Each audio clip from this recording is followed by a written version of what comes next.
You see, obedience isn't always flashy. It's not always loud. It doesn't always get a round of applause. But make no mistake about it, obedience is the gateway to God's blessing. It's the foundation that everything else is built on. You can have the vision, the dreams, the faith, and even the prayers. But if obedience is missing, you'll be standing at the door without the key. God doesn't ask us to understand everything He says. He asks us to trust Him enough to follow. And sometimes that obedience will go against our feelings, against the advice of others, and against what looks logical. But God never promised us clarity before obedience. He promised us blessing after obedience.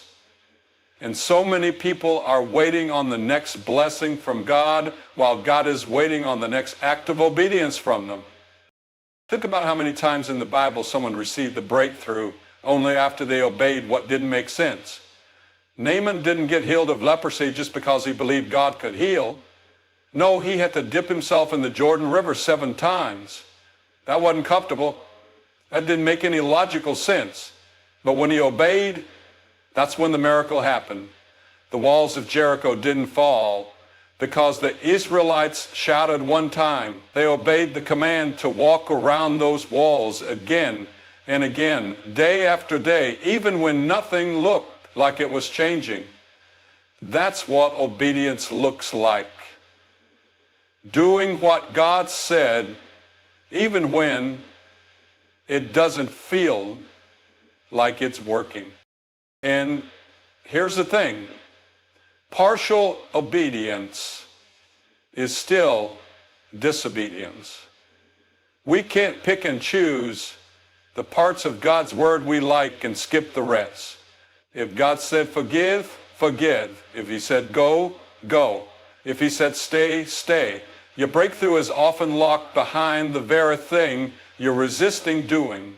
The enemy knows this, and that's why he tries so hard to distract you, discourage you, and detour you from doing that one thing God told you to do. He knows that your obedience today is a seed that will produce fruit in your tomorrow. I remember seasons in my own life when the easiest thing would have been to compromise, to settle, to take the shortcut. But I learned sometimes the longer route is the right route. The wilderness might feel uncomfortable, but obedience in the wilderness brings power in the promise. Don't let delay fool you into disobedience. Just because it's taken time doesn't mean God is preparing you just as much as He's preparing the blessing. And you've got to be able to carry what He's about to give you, or it'll crush you. And obedience shapes you for the weight of the blessing. There's a peace that comes with obedience too, even before the blessing shows up. There's a confidence in knowing I did what He told me to do. You may not see it yet. The check hasn't come. The door hasn't opened. The healing hasn't arrived. But deep down, you know you're in alignment. And when you're in alignment, you can stand still and watch the salvation of the Lord. You don't have to manipulate it. You don't have to chase it. You just have to keep walking in what He already said. If God is speaking to you right now, if He's nudging your heart, calling you to do something you've been avoiding, ignoring, or doubting, this is your moment. Don't delay. Don't reason it away. The blessing is on the other side of obedience. Faith alone isn't enough if it never moves your feet. You can believe all day long that God has the power to heal, the ability to provide, the strength to deliver, but until that belief turns into action, you haven't fully stepped into faith. Real faith moves. Real faith walks when the path isn't clear. Real faith builds when there are no materials in sight. Real faith obeys when there's no confirmation, no comfort, no applause Just God's voice saying, God. That's where a lot of people get stuck. They've got belief, but they don't have movement. They talk the talk, but they're waiting for all the lights to turn green before they take the first step. But God doesn't work like that. He often tells you to move while the lights are still red. He calls you to build the ark before the rain even starts. And if you're waiting for the forecast to make sense, you'll miss the miracle. Because miracles aren't released through information. They're released through obedience by faith in action. There's a story in the Gospels that hits this home. Jesus tells a man with a withered hand to stretch it out. Now think about that. The very thing that's broken, the very part of his body that doesn't work, Jesus tells him to use that. He could have said, Lord, I can't stretch it. It's withered. But instead he moved in faith, and as he stretched, healing came. Not before, not after, during the stretch. That's how God works. He meets you in the motion. If you're waiting for him to act before you stretch, you'll be waiting a long time. Some of us are waiting on God to bless what we haven't started. We want him to open doors for a vision we've never written down. We want him to provide resources for a mission we haven't even stepped toward. But God responds to faith that moves. When the priests in the Old Testament were carrying the ark across the Jordan River, the Bible says the waters didn't part until their feet touched the water. God didn't move until they did. That's not because he needs us, but because he wants to partner with our faith. And let me tell you, faith that moves is going to feel risky. It's going to feel uncomfortable. It's going to challenge everything in you that wants to play it safe. But safety has never been the soil for supernatural blessing. God has always called people to do the impossible. And then he fills the gap between what they can do and what only he can do. But you'll never see that gap filled if you never take the step. Some of the most powerful breakthroughs I've ever witnessed didn't come because someone shouted loud or prayed long. They came because someone said, "Yes, Lord," and then moved. They launched the business. They forgave the one who hurt them. They left the familiar place and walked into the unknown. And when they did, heaven backed them up. Because when your faith moves, God moves with it.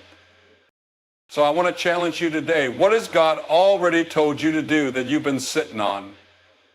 What promise have you been waiting on that might actually be waiting on you? This is your call to action. Don't just believe, move. Because the blessing you've been praying for is waiting on the other side of your first step. There's something powerful that happens when you're willing to let go of what you love most and place it in the hands of God. It doesn't make sense in the natural. The world will tell you to hold on tightly, to cling to what's comfortable, to protect what's yours. But the kingdom of God operates on a different principle. In God's economy, sacrifice is the key that unlocks overflow. When you're willing to give up what cost you, that's when heaven starts to respond. God is not after your leftovers. He's not impressed with what you give out of convenience. He's moved when you give out of faith. When you place something on the altar and say, Lord, I don't know what you're going to do with this, but I trust you enough to give it. That's where the blessing begins to pour out. Not in the comfort zone, but in the place of surrender. Think about Abraham. God asked him to offer up his son Isaac, the very promise he had waited years for. And it wasn't because God wanted to take Isaac. It was because God wanted Abraham's heart. God wanted to know, do you trust me more than the promise I gave you? Do you love the giver more than the gift? And when Abraham lifted that knife in obedience, God said, now I know. And what happened next? A provision was already waiting. The ram was already in the bush. The blessing was already on the way. But it didn't show up until Abraham was willing to sacrifice. That's how it works. Some of you are asking God to bless you, to increase you, to expand your territory, but you're holding on to what he told you to lay down. You're saying, God, use me, but you won't let go of the habits, the pride, the relationship, the control. You want overflow without offering. But there is no resurrection without a cross. There is no harvest without a seed. You see, sacrifice is not just about money. It's about anything that costs you something. Time, ego, reputation, comfort. When you give God your best, not just your availability, but your intentional, costly yes, that's when he takes your little and makes it much. That's when he breathes on your sacrifice and multiplies it. That's when he does what only he can do. I remember a time I had to give something up that made no sense to anyone around me. It was painful. It was confusing. But deep down, I knew God was asking for it. And when I finally let it go, I didn't see the reward right away. There wasn't an immediate breakthrough, but I had peace. I had alignment. And in time, God brought back something greater than I had ever expected. The sacrifice wasn't a loss. It was an investment in what was coming next. Sometimes God has to empty your hands before he can fill them. Sometimes he has to test your trust before he releases the next level of your blessing. Not to punish you, but to position you. Because when you prove that he is first, he'll show you what happens when heaven opens. So if there's something God has been nudging you to surrender, don't hesitate. Lay it down. Trust him with it. Because what feels like sacrifice now will soon look like supernatural favor. The oil flows when the vessel is empty. We live in a world that chases convenience. Everything is instant. Instant messages, instant food, instant gratification. But let me tell you something. God does not operate on a fast food schedule. He's not in a hurry, and he's not impressed by short bursts of passion. What he's looking for is consistency, faithfulness, that quiet, steady obedience when nobody's watching, when there's no crowd, no spotlight, no cheerleading section. That's where the blessing grows. See, anyone can obey God when it's easy.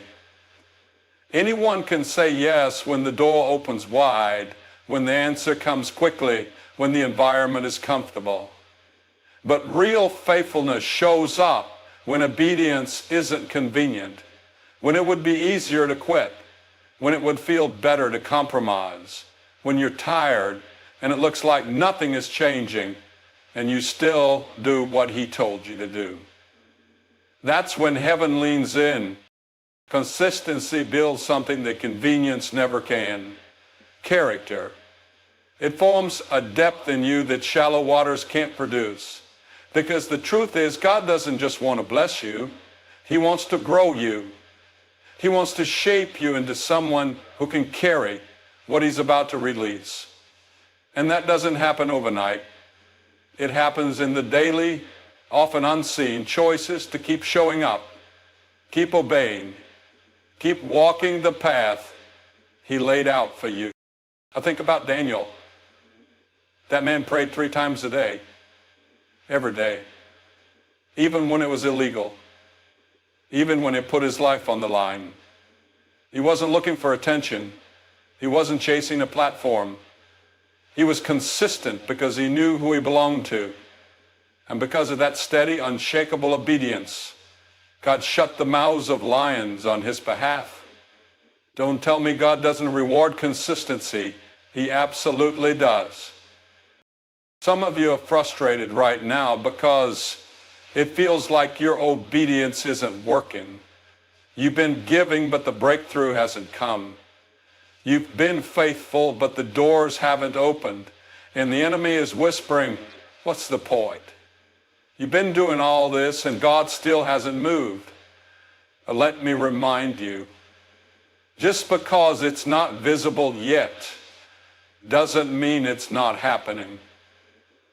God is not unjust to forget your labor. He sees you. He's watching every step, every sacrifice, every private moment of surrender. And in due season, you will reap if you faint not. The enemy wants you to give up right before the blessing breaks through.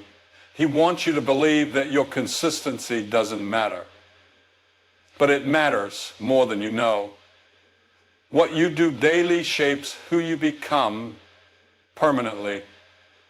And when you remain faithful in the mundane, God will reward you in the miraculous. You don't need to be the loudest. You don't need to be the most talented. You just need to be faithful. Stay steady.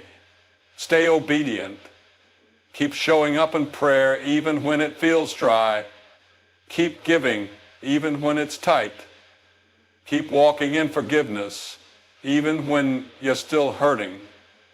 God is working in your consistency. He's building something in you that will outlast the trial, outlast the season, outlast the storm. So don't trade your consistency for convenience. Don't take the easy way out. There is blessing on the other side of your daily obedience.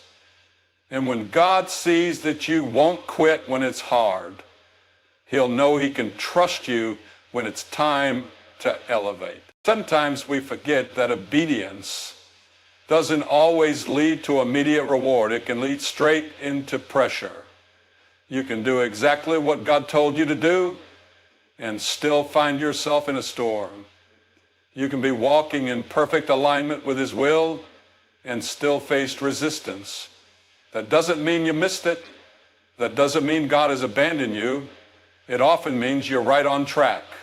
Because before the blessing comes, God will test your trust. We love the idea of sudden blessings, quick miracles, instant breakthroughs. But what about the seasons where obedience leads you into a furnace instead of a palace? What about when you say yes to God and instead of open doors, you face shut ones? That's the part we don't always talk about. But let me tell you, some of the deepest growth in your life will happen in the pressure. It's in the fire that your faith is refined. It's in the press where the oil starts to flow. Look at the 3 Hebrew boys. They refused to bow to the golden image. They did exactly what God wanted and stood firm in obedience. And where did it take them? Into a fiery furnace. But don't miss this. God didn't show up before the fire. He met them in the fire. That's His pattern. He shows up in the middle, not just at the finish line. He walks with you in the pressure to prove that He's not just the God of the outcome. He's the God of the outcome. He's the God of the outcome. He's the God of the process. There are moments when God lets the heat rise, not to destroy you, but to develop you. You don't really know what's in you until the pressure's on. You don't really know how deep your faith is until obedience costs you comfort. And sometimes the greatest blessing isn't the thing you're waiting for. It's who you're becoming while you wait. It's easy to trust God when everything's fallen into place.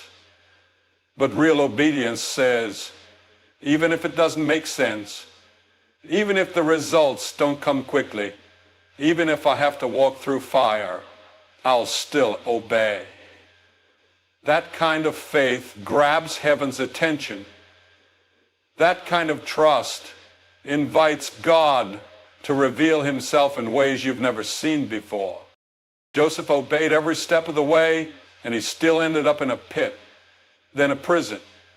But the prison was not punishment, it was positioning. God was preparing him for the palace. And if Joseph had given up in the pressure, he would have forfeited the blessing that was already on the way. That's why you can't quit now. You can't turn back. You've come too far. You've obeyed too much. And God has invested too deeply in you to let it end here. The delay is not denial. The pressure is not the end. It's part of the process.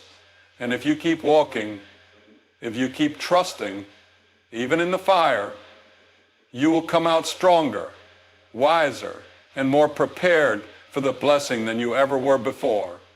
Don't curse the pressure. God is in it. He's shaping you. He's stretching you. He's preparing a table in the presence of your enemies.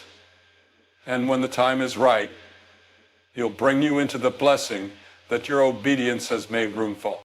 Now, hold on. Stay faithful. Keep trusting him even when the heat is turned up. Because obedience under pressure is the soil where destiny begins to bloom. One of the greatest truths we often overlook is that our obedience isn't just about us. It's bigger than our moment, our situation, our comfort. When you obey God, you're setting things in motion that go beyond your lifetime. Your yes to God reaches further than you can imagine. It touches people you may never meet. It blesses places your feet may never walk. It blesses places your feet may never walk. Because God doesn't just bless obedience for the sake of the one obeying. He blesses it so it can ripple into generations. Look at Abraham. When God told him to leave everything familiar, his country, his family, his comfort, he obeyed. And that one act of obedience didn't just bless Abraham, it birthed the nation. His yes to God became the foundation for countless others to walk in covenant with the Lord. That's legacy. And I believe many of us are standing in blessings right now that we didn't earn. We're walking in the overflow of someone else's obedience. Maybe it was a praying grandmother. Maybe it was a faithful pastor. Maybe it was a parent who said, "As for me and my house, we will serve the Lord." Their obedience opened a door that we're now walking through. And in the same way, what you choose to do with your obedience today can shape someone else's tomorrow. That's why the enemy fights you so hard, because your obedience has impact. He knows that if you keep going, if you stay faithful, if you stay aligned with God's voice, you're not just changing your situation, you're building something that your children's children will benefit from. Your yes is paving roads they won't have to build. And that's why your obedience matters so much. You may feel like you're in a season of sacrifice. You're obeying, but it's costing you something. You're making choices that others don't understand. You're setting boundaries, walking in integrity, honoring God when no one else sees. And you're wondering, is it really worth it?